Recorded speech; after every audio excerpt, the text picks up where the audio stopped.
ગરમીમાં વધુ શેકાવા રહેજો તૈયાર. 7 દિવસ સહન કરવું પડશે તાપનું ટોર્ચર. હવામાન વિભાગે રાજ્યમાં 15 મે સુધી આકરી ગરમી પડવાની વ્યક્ત કરી આગાહી. કાલથી રાજ્યના મોટા ભાગના શહેરોમાં હીટવેવની શક્યતાને પગલે યલો એલર્ટ પણ જાહેર કરવામાં આવ્યું છે. આજે કચ્છ, સુરેન્દ્રનગર, રાજકોટ અને પોરબંદરમાં ગરમીનું યલો એલર્ટ જાહેર કરાયું. હવામાન વિભાગ મુજબ આગામી 4 દિવસમાં મહત્તમ તાપમાનમાં 2 થી 3 ડિગ્રીનો વધારો થઈ શકે છે.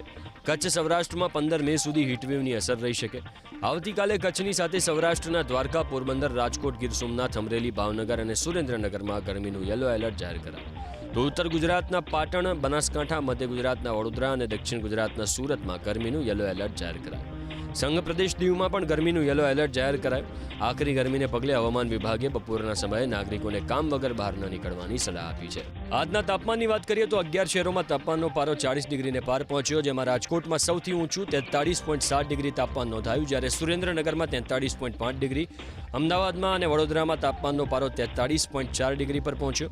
પાટનગર, ગાંધીનગરમાં 43 ડિગ્રી, વલ્લભ વિદ્યાનગરમાં 42.5 ડિગ્રી તાપમાન નોંધાયું, ભુજમાં 42 ડિગ્રી, ડીસામાં 41.8 ડિગ્રી, કેશોદમાં 41.7 ડિગ્રી તાપમાન નોંધાયું, ભાવનગરમાં 40.8 ડિગ્રી અને સુરતમાં તાપમાનનો પારો 40 ડિગ્રી પર પહોંચ્યો.